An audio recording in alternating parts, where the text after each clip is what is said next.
Hi guys, it's Miss Lisa, and I'm out on the porch for Porch Time Story Time. And today I have a book for you called Silas's Seven Grandparents by Anita Horrocks and Helen Fluke. Silas's Seven Grandparents. Most of the time, Silas liked having seven grandparents. Most of the time, having seven grandparents made Silas feel especially loved times seven. Me and Nana, Grandma and Papa and me and Oma and Opa, me and Granny and Granddad. Silas's seven grandparents gave him presents on his birthday. 6 grandparents baked birthday cakes, and 1 always brought an ice cream cake. But sometimes Silas couldn't eat all of his cake. After all, I only have 1 stomach, said Silas.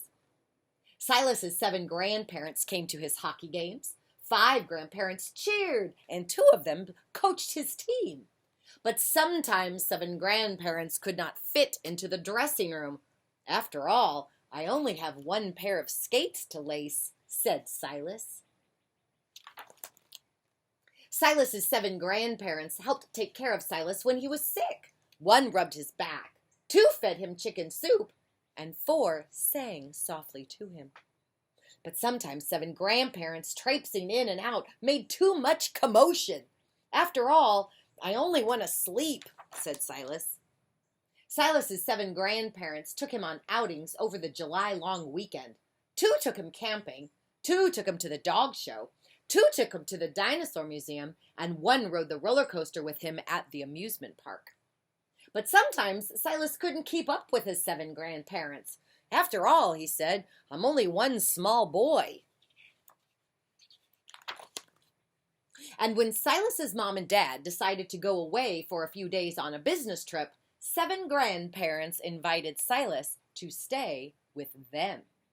Come stay with me, Silas, said Nana. Silas's Nana was a scientist. She lived in a loft in the city. Her ceiling looked like the night sky. We'll go to the planetarium, and we'll sleep on the roof, and I need you to help me count shooting stars. Every night at bedtime, Silas made a wish on the star Nana had hung above his bed, especially for him. Come stay with us, said Oma and Opa. Silas's Oma and Opa grew all kinds of good things to eat in their market garden. The Saskatoons, raspberries, strawberries are ripe. We need you to help make bumbleberry pies and build a doghouse for Laddie's 5 new puppies. Every night at bedtime, Silas filled the bird feeder outside his window, the one Opa had made especially so the birds would visit him in the morning. Then he snuggled down into his quilt, the one that Oma had made especially to keep him warm. Come stay with us, said Grandma and Papa. Silas's Grandma and Papa lived by a golf course. You can swim in the pool and play golf with us. And plus, we need you to drive the golf cart. Every night at bedtime, Silas's father read him a story from the book that Grandma and Papa had sent him. The only one they chose especially to give him sweet dreams about far-off adventures. Come stay with us, said Granny and Granddad.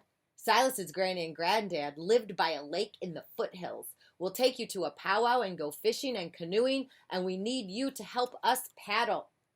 And every night at bedtime, Silas twirled the dream catcher Granny and Granddad had given him, the one especially made to keep bad dreams away.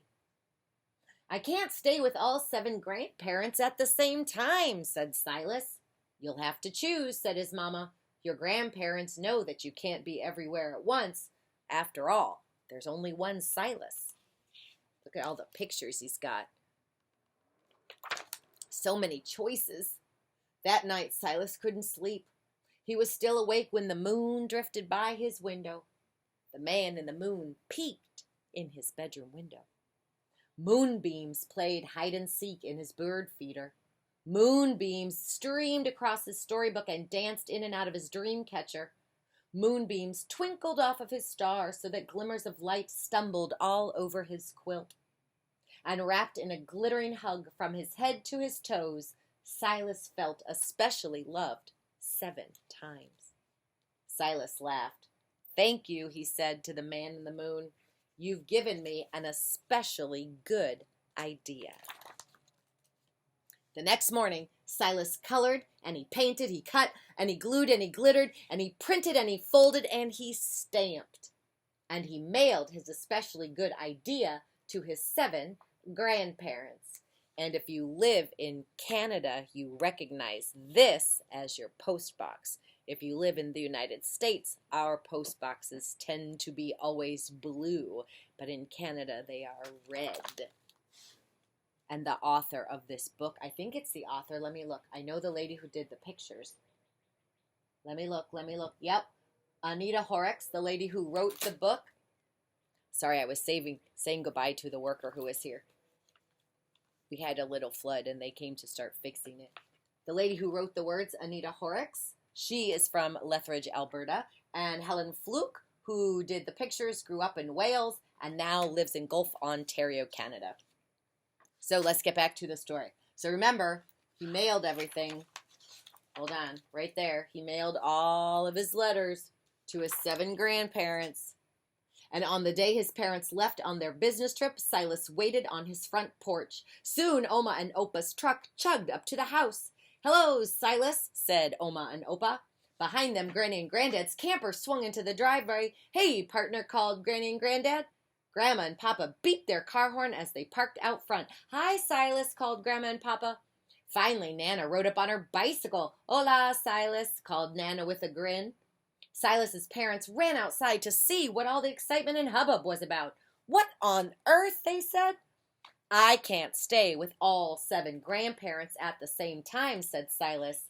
"But all 7 grandparents can come stay with me." So they did. 7 grandparents took care of Silas while his parents were away. On the first day, 7 grandparents baked bumbleberry pies and built a doghouse mansion with Silas. On the second day, 7 grandparents swam in the pool and rode golf carts with Silas. On the third day, 7 grandparents danced at a powwow, fished, and paddled canoes with Silas. And on the last day, 7 grandparents went to the planetarium and stayed up late to count shooting stars with Silas. But sometimes 7 grandparents weren't enough to keep up with one Silas. "After all," whispered Silas as he tucked them all in, "I am especially loved 7 times." And I'm Miss Lisa, and I hope you enjoyed that book today for Porch Time Story Time, Silas's 7 Grandparents. I will see you next time. Bye-bye. Push the button.